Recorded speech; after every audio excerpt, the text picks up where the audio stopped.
late today. I know I was come up a little bit early to say hello. I'll just check if this volume's up today. Yeah. Is there anybody out there?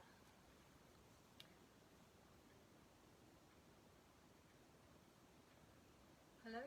Oh, we've got somebody now. That's good. Hello. Nice to see you. I'll start in just a minute and we'll work on paper today with pens and inks. Hi Moana, nice to see you. Hello Pamela. I hope the volume's better. It's funny because some of you are hearing me fine and others aren't, and I can't imagine why that would be, but there we go. I hope it's okay today. In fact, I can bring you a bit closer maybe, that might help. There we are. So, hello Pamela, nice to see you. And we've got all four of you now. Moana, Pamela, who else is there, I wonder? We've got, oh, Lisa. Hello, Lisa. And Michael. Hello, Michael and Emily. So nice that you're all here. For anyone new, there's about, I don't know, about 35 now other little art lessons floating around on my Art Jeanni page. So they're a real variety. There's three-dimensional stuff, there's stuff with fabric, there's printing, there's painting, there's all sorts. So don't judge what the others will be based on today. I'm trying to make each one interesting and different. We made a children's theatre one day. We've done rotating people, three-dimensional people, a walking puppet that was sort of half human height, and masses of different things. So do have a look around. For anyone new who hasn't met me before, who might be looking, I've just been teaching a lady this morning how to do portraiture and get 3D and things into pictures, and I do a series of 3 lessons that are completely unique. So this was a 10-year-old girl's progress in 3 hours, and it's learning the grammar, spelling and punctuation of art, the whys, not just how to copy me. 3 hours on perspective, 3 hours on paint and brush technique, generic tool mediums, and then people specialise. So this was the progress of a 90-year-old stroke victim after only 5 lessons, the progress of a 50-year-old German lady after 4 lessons, and this was a Sri Lankan man after only 3 lessons did that portrait of his son. So the learning curve is massive. And you don't need me much afterwards, because once you've understood the core principles, you can start seeing for yourself how to improve what you're doing rather than being reliant on me forever. But also, if you do the private lessons, I then will come back and back you up on any of those lessons for free afterwards. So if you show me a picture you did based on the lesson, I'll critique it for free as many times as you want. One lady, bless her, asked me 26 times in the first week, and she got a lovely response each time, and I talked to her on FaceTime and all sorts of things, and she couldn't believe it. But my view is, if I say I can teach it to you, I want to make sure you learn it right and that I can be there to support you. So, oh, hello Em. I didn't know you were around today. That's interesting. So, lovely to see you all. Today we're going to do some pattern and kind of design things. And I'm going to give you a few different ideas, like I have, and a few of them more cartoony things and bits we've done. This was, as I said, the offshoot of this morning's lesson, as was this, all about how to do distance in the seascape and things. If I just bring over a clean sheet of paper, then we can begin. So all you need today is pencil, black felt pen, paper, and that really should do it for today, I think. Usually I've been suggesting that you start in pencil. The reason I suggest that then is if anything goes wrong, you can change it, whereas if you go straight into pen, it's very difficult. Now, I'm going to go straight into pen because I want you to be able to see what I'm doing, and if I do go straight into pen, it's much easier for you to be able to see, because otherwise you can't be quite sure what I'm doing. You might not be able to see it well enough. So if we start with this. Now you might have noticed on the board the other day when I was teaching, there was a picture in Crosshatching of, it was a still life, but this could be anything. But the theory of crosshatching is it's a way of shading in when you're drawing. And hi Em, to that one. So if you were drawing, let's say, a book or something, I'm drawing the edges in black pen, which, to be honest, I wouldn't really, but I'm only doing it, as I said, so you could see it. So if I drew a book going off into the distance like this, and then followed it through and do the rest of the book coming around like this. So there's the cover of the book, and this was what was up on the easel the other day when I was teaching you guys. So there's the top of the book, and then this can be like the pages of the book, and then this could be the back spine of the book and the top cover of it and the pages coming this way. So just to give you a feeling of what it is I'm trying to draw. So there's our book done very quickly. But if you were going to do this with cross-hatching, instead of shading with a pencil, doing lighter and darker in the different areas, we actually do it with crosses, and usually those crosses are done at 45-degree angles. And so let's say, for example, there was some light coming in on that book from over there, then the book would have something of a shadow over here. Now I'm just putting it in roughly like that, so you can see roughly where the shadow would be. This part here, then, I'm going to cross hatch, but I'm not following the direction of the lines as I might in some of my pictures. I'm actually doing it all at 45 degrees for this. And so I'm almost turning it into looking like an old etching or something. Then I'm coming back the other way, at 45 degrees the other way, and I'm hatching this in. And hatching means really crisscrossing. And you can already start seeing the shadow emerging. Now, if I do more of this cross-hatching, the shadow will deepen and darken, which in turn will make the book stand up more. But I'm not shading in, although in a way I am, but I'm using this crisscrossy structure to do it.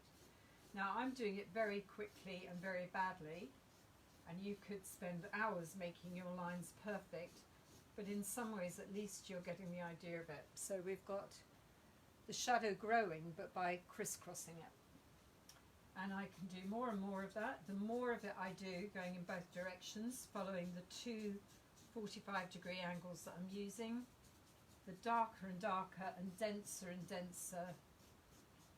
the shadow becomes, making the book look more and more like it's standing up. Now, if the light was coming in from the top of the book's going to be quite light, but that means the side of the book here might not be quite as dark as that, but it's definitely going to be more dark than that. So here, when I'm drawing, I would follow the shape of the book normally, but for cross-hatching you don't. So I need this to be like a mid-tone, and the way I do that is to still keep to my 45-degree angle, but I'm doing them more open weave,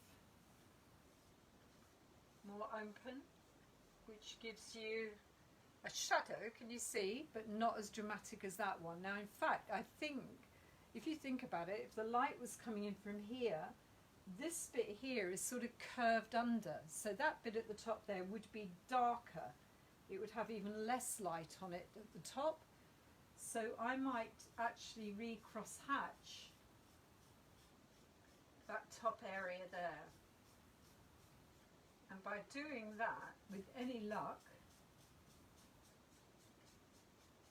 so it's a bit like playing noughts and crosses sideways. Can you see now it looks like the top of the book is slightly overhanging the pages that we put in here. And it might well be that if I wanted it to appear even more curved, that kind of scoop in of the pages that you used to get, I might actually put another slightly darker section here, using a bit more cross-hatching, which will give the impression that there's a bit of an undercoat. It's almost like drawing a wave here. And now it's sort of like almost curving as it goes down. And I might actually even decide to make the bottom section of this bit here really dark because it's down by our dark shadow. So I'm going to cross hatch this bit a couple of times down there just to make that bottom edge of the book seem even darker because it's right down at the bottom. So it's sort of giving you a curve to those pages with the shading, and this shadow is at the bottom still. I'm now going to darken this one again with even more cross hatching because now the end of my book and the shadow have almost become one thing, and I want them to be slightly separate so you can tell where one begins and the other ends. I don't want them hugely different, so I'm going to cross hatch that in again very quickly, making that bit even more dense with the cross hatching. And can you see again now it's turned into a shadow in a book again. Now if the light was coming from there, this won't be in as much shadow as that because the light might be falling on the side a bit, but it will a little bit. So this is, I'm going to do more open weave. So I'm still doing the 45-degree angles hatching, but I'm doing it a little bit more open like that. So you can see there's a little bit of a shadow here, a lot more shadow here, no shadow on the top, lots of shadow here. Now I think this bit here is now looking maybe a little bit too light for what I wanted. So I'm just going to cross hatch it a little bit more there, but not too much. I might just go one direction for that bit. Now that looks better to me because you can still see the curve, but it's all much darker. Now, again, if light shines from the air, the table top will be lighter than the background because light is falling down onto it.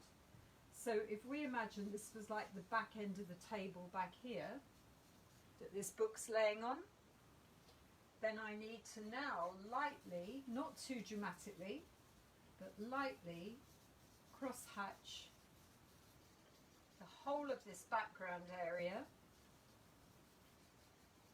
which then implies that the light is shining down from above onto the book and casting a shadow this way. And can you see how the shading back here has pushed the background back, but the table being white still looks horizontal as if the light's shining down on it. Now I haven't been doing many lessons like this, but this is a bit more like when I do the ones that you normally pay for. I'm not going to do a lot of this because this is the kind of stuff that I explain more when you're doing private lessons with me, but it's quite good if some of you see a bit of it in action. Cross-hatching itself isn't something I usually teach, which is why I'm doing it today, but the theories of doing shadows and that, of course, I do, very much so. Now, if I cross-hatch again a little bit more just by the base of the book there, it gives a little bit more differential from where the book ends and the shadow begins. And this bit here seems to be a bit like a stripe when I'm looking up at the screen, so I'm just going to cross-hatch that bit in a bit more. And you can start seeing the book standing up on the table. If I cross-hatch this front bit of the shadow yet further, it will make it stronger. And that strength will make you perceive it as nearer.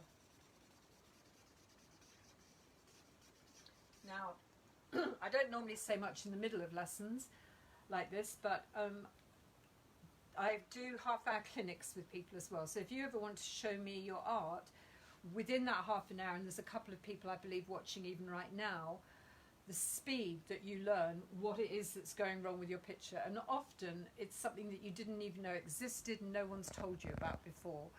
They're kind of old core rules of these things.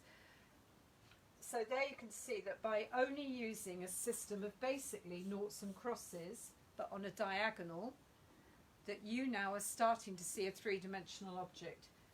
If I wanted to, I could now make the cover of the book through cross-hatching itself even darker to separate it from the pages of the book. And if I go down the back cover of it here, I can start to give the illusion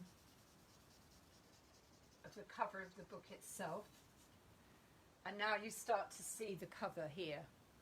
This front here, I need to make that a bit wider as well to let you know that was the front edge of the book. And again, I'm still doing it like, it looks like scribble the speed I'm doing it, but it is cross-hatching. And I come back to there. And you can see now the book standing out more and more and more.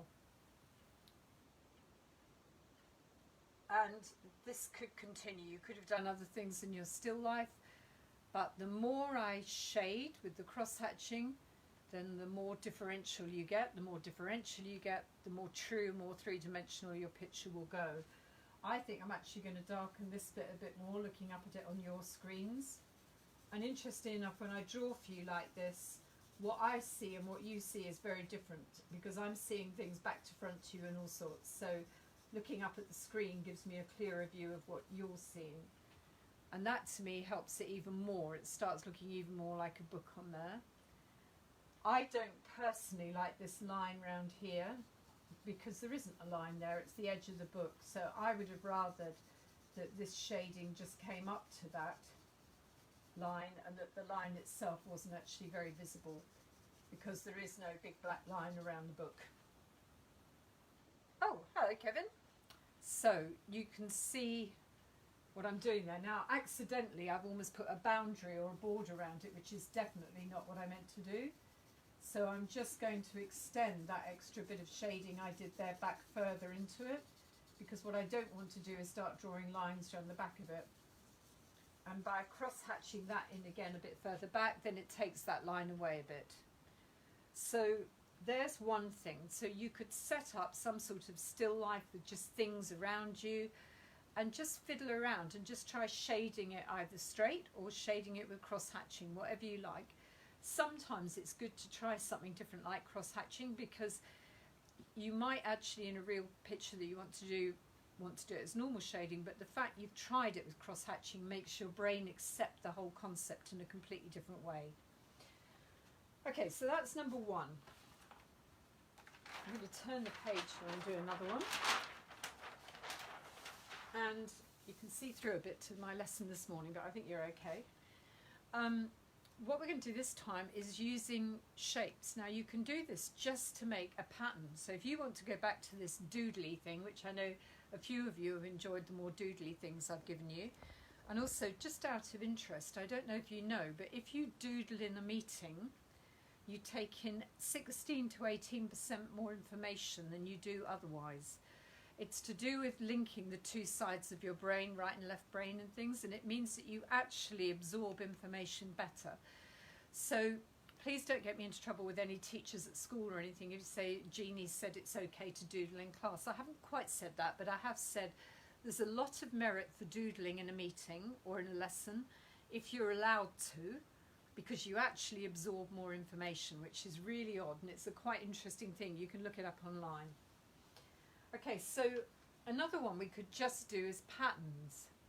Now, interestingly enough, I was looking up, because I was sure it was John Paul Clay who did this, but I'm looking him up and I can't find it. So I wonder if I've got my artist muddled up myself, but there we go.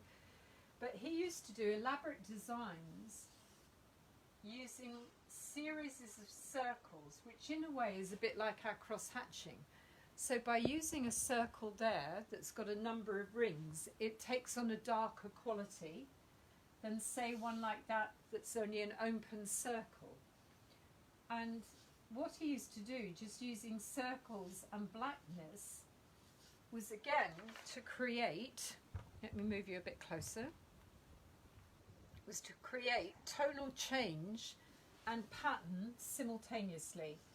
Because where it's got more circles together, you automatically get a feeling of darkness. And so the thing seems to fall away a little bit. And where there are less rings in my circle, you get a feeling of lightness. And so you could just do this for the sheer fun of it to make a pattern.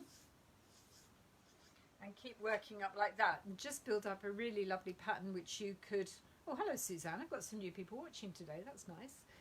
And build up just a really beautiful doodly pattern that you could either colour in or paint in. You could use bright colours on it if you wanted. I quite like these things in black and white, but that's just my taste. And so we can keep building this up, and you can see how you could get the most elaborate and beautiful picture. And I'm just only going to use circles within circles for this one, and sometimes more open, bigger circles, other times circles maybe with even circles within circles like that. And here another big one, but then I might put a whole lot of little circles into that gap, and you start getting absolutely lovely, beautiful pictures and patterns. So you could do it just for the fun of it, or in this case I'm looking at it and I'm thinking, actually it's reminding me of a painting I did years ago, which is completely by accident, because if I'd thought of it before I'd have got the painting out to show you. It's one I did at school many years ago, and I'm just thinking, if I finish filling that bit in like that, to me it's almost starting to look a bit like the head of a piece of corn or something. And so what we could do, or possibly, is it a lupin? That might be it. I've got some of my gardening ladies there, they can confirm what it is I'm thinking. And you could build up using this patterning the most elaborate and beautiful possibly plant, or whatever you wanted it to be. So let's say it was a lupin. You can almost see it happening as I'm doing it now. And again, obviously you could add colour to it, and you could just do it a bit like the pictures we did the other day, with two colours, doing alternate colours in each alternate circle. But I could build this up, and then if I wanted to come away from the circles, it might be better possibly not to, but if I do turn this into a lupin and give it a stalk of some description now, I could either do the stalk also in circles and build it up that way, which would be quite nice, and you could actually have some of the circles blacked in, or I might even put in a few other shapes that come round the stalk that I could make up. I quite like the idea of just sticking with the circles personally, but to be honest, it's going to be your picture, and so therefore there are no rules other than the ones you apply to it. So you can start seeing the stalk coming, and I don't know what lupin leaves look like, and I know these two ladies who are both great gardeners who keep watching me will have apoplexy, I expect, because I'm bound to get this wrong, but let's just say that the leaf looked a bit like that, which is probably really wrong. Then you could go ahead with the circles, or you could decide to pattern it out by subdividing this into the main areas of the leaf like that, with like the veins of the leaf on it. Then you could either fill those sections up with circles again, or you could potentially start filling them in following the shapes that are made by the veins of the leaf, like this for the leaves. So really we're turning pictures into patterns using shapes. So it's a little bit like what we did with the hands, it's a little bit like what we've done other days, but this is just a different take on it. And this bit I'm doing it all in just margining out, coming in and in and in concentric lines, and I'm getting the leaf arriving that way. Obviously if it's a child watching today, because I know I have both adults and children and I try and cater for both, but this basically can be as simple, like everything that I do, or as elaborate as suits you. So as an adult you could buy yourself some lovely rotring pens or fine liners and really go to town on something like this, but equally you could use a great big felt marker and just do it very simply if you wanted to as well. So then we've got a leaf in. Now if I wanted that leaf to have movement again, it needs to have darker on one side, lighter on the other. So again, if I gave myself a source of light in my mind like that, I might then decide to add more lines on this side for the markings on the leaves to give the illusion that this side was slightly darker, which in turn will turn the leaf slightly more 3D. So I don't want to add more lines on the lighter side, only on the darker side. And you can see already there's a change. I might bring my central line of this back in again a bit more clearly, just to let you know where the middle of the leaf is. There you go. And you can sort of see it now. The same with the stalk. This side of the stalk will be slightly darker, so I might add more smaller circles on this side, because that immediately darkens this side of the stalk, and you can see it happening. Equally, this side of the plant, I might decide to add some much darker things over this side, and even put circles within the edges of circles like that, and just darken this side down a bit, which will allow you to know that the light's coming from the other side there. So this side should have some more of the open circles, which are a bit lighter, to give it a little bit more illumination. And you can fiddle around. That, oh, somebody's saying how nice it would look with watercolours on top. Really good idea. If you buy some decent rotoring pens or fine liners, then you can paint over them without the ink bleeding. If you're using cheap pens and you try and paint over it, it doesn't really work. Now with this, you could either leave it like that. So if anyone wants to screenshot it just now, you can. I don't really know what plant it is. And I know my two ladies are going to tell me afterwards that I've got it wrong, but I didn't actually think I was going to do a plant when I started, so I'll give out my excuses. But you could put a background into this with maybe more big open circles, so the entire thing turns into a pattern. But where you've got denser work, it looks like a solid object, and where I'm going into these more open circles, it's taking on almost the view of being the background. And so it's almost a way of shading your background without shading it, but just by using very simple open circles that aren't concentric or anything, meaning going inside each other. Then this way you can build up a kind of background that could go all the way around the back of the picture to keep the theme going. Now, I'm not saying which is better or worse with all my lessons, and including the one where I taught the lady this morning. And just so you know, immediately after this lesson, she very kindly did me a little video about what she thought about the lesson. I'm going to put that up, and if any of the rest of you would like to do that for me, it really helps me, because my biggest problem is getting people to realise quite what the lessons are like, and that if it's, you know, something more that you can learn than you might have done from any other lessons. But you can see how I could build these up to just be the background behind the picture. And I don't want to spend too much time doing this, but if I just do these really quickly, can you see how these big circles are really just becoming empty space background, but with a little bit of interest? Whereas the bits like the leaf and the plant itself have got a lot more. This is starting to look a little bit like, I was going to say like honeycomb, which has just given me an idea again. And be like this, just get an idea from an idea, so you can imagine how we could fill that in. Just saying the honeycomb thing though, how about taking this whole idea about using a pattern to make something? And the other day, some of you remember I tried to draw a bumblebee, and I have to say it was the worst bumblebee I've ever done in my life. But how about if we had, this is going to be the second worst bumblebee I've ever done in my life, but let's say we had a very simple bumblebee like this. He's a bit of a weird looking bumblebee, I have to say. There you are. And he's going to have his wing, I don't know, he's going to have a wing here and a wing showing over there or something. That does not look like a bumblebee. This is when I embarrass myself and I come up with ideas in the middle of things. So that's my bumblebee. But we could actually fill him in with honeycomb shapes, so hexagons.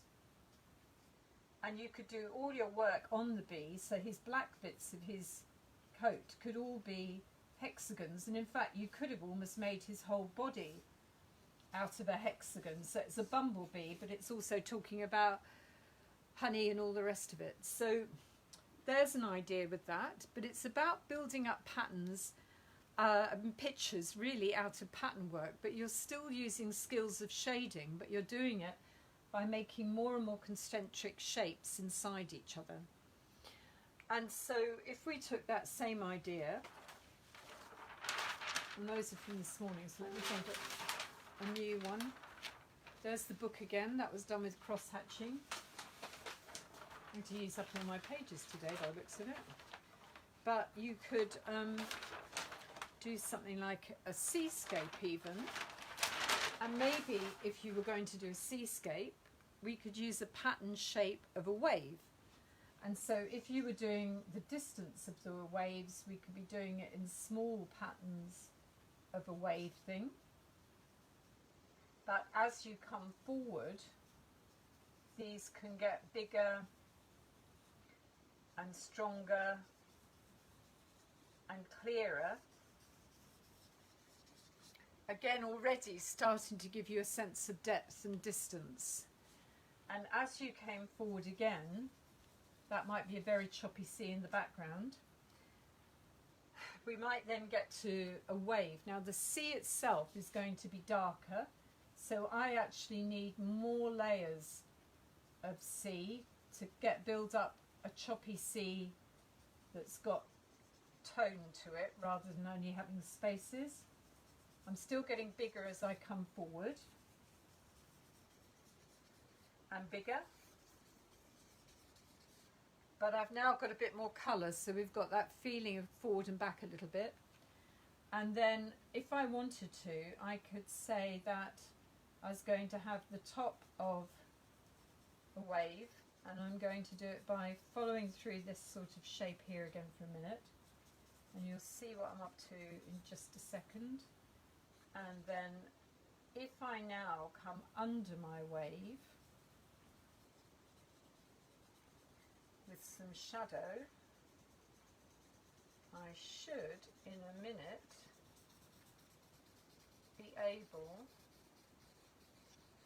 and I'm coming up to the wave here, and I'm still using the same sea shape, but I'm building up a shadow with it now underneath what in a minute will hopefully become a wave. It's not quite there yet, but I'm still doing my sea shapes, and I'm coming up into that white bit I've created there, and that's starting. This bit needs to be a bit darker, then you're going to see what I'm doing again. I need all of that darker, so I'm using more wave shapes on wave shapes on wave shapes, and they might overlap, which is fine. And then I've got this white bit now is like my breaking water, and if I, using my C shape, come up darker under the wave again here,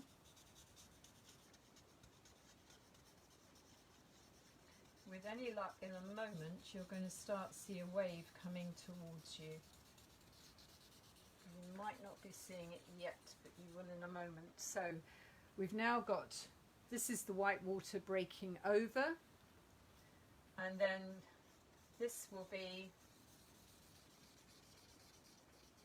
the water coming out onto the sand or the edge of the beach at the front, which is still in this format of the zigzags, and this is the bit where it's running onto the beach, still following our same pattern. And you can see waves and sea coming towards you. I've only got one wave in this, I apologise, but there you go. It's within the realms. And then if you wanted a headland or something back here again, I might keep the same symbol, or I might go into a more square thing for the rocks and whatever in the distance. I'm going into square shapes for this, and I might do it in all boxes, I think, for a cliff. And I could put a headland in that was all in back to cross-hatching again. And you can start seeing in the distance that headland. And I'll just take the waves using our wave symbol across. And you've got distance there, you've got a wave coming forward here, and if I darken this bit here even more, the wave will appear. This is using my wave mark that I came up with, which is like the one that a child would use, but I'm just using it more densely here, you can start seeing the wave coming towards you. And if the sea went back beyond that headland, the mark, my wave mark, will get smaller and less clear as it goes away. And you can just start building something up. And I'm going to be very daft now and just finish off with a cloud shape pattern now for the clouds.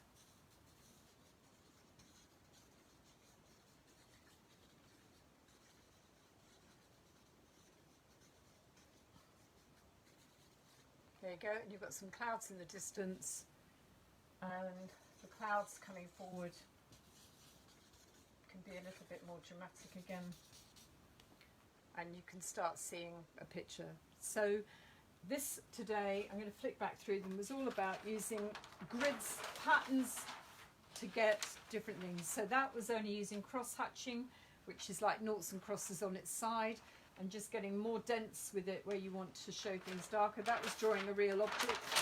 This was showing you how you can use like circles in this case, and then using the shape of the leaf to make a pattern here, and you could do elaborate colouring on it. The idea of doing a bumblebee out of a hexagon shape because of honeycombs just kind of came to me in a moment. And let those things happen. Don't over plan all the time, because I think at times you're encouraged to. Sometimes, I must admit, my best ideas come absolutely out of nowhere. So go with that. And yeah, please put something up on my TripAdvisor, which is Art at the Beach Newquay, if you're enjoying these lessons. That kind of little thing about me, that really helps me. So that would be great, because I'm sure, or I hope you're enjoying these lessons. I've not been charging them because I'm very much trying to help the NHS by doing it, by giving people something to entertain them at home. I haven't been making it a donation page, but if you do want to donate something to the NHS, that would be fantastic. If you do want a lesson with me, it can be a full-on lesson like the one the lady did this morning, or it could also be a little half-hour clinic, and you won't believe how much you learn. I know at least 3 people that are on at the moment have done those clinics and been quite surprised how quickly they learn by them. And yeah, also the lessons, my son and I are doing art and juggling parties. He's coming in from Sydney, Australia, doing the juggling, and I'm doing the art bit at this end, but we do it simultaneously through Zoom. And I'm also doing these lessons here. Just a pre-warning, depending what happens with the lockdown, I won't continue in the same way once that's no more. But I really hope that you're enjoying all of this. For the time being, though, as far as I'm concerned, I'm still here Saturday and Sunday, and I'll let you know if I start to change things. Take care, enjoy the rest of your day. Thank you ever so much for your time. Please give me a nice little comment somewhere if you're enjoying the lessons, because that really helps me. And I hope that I've helped all of you, and do send me pictures of your work. I'd love to see them. Take care, lovely to work with you all. Bye.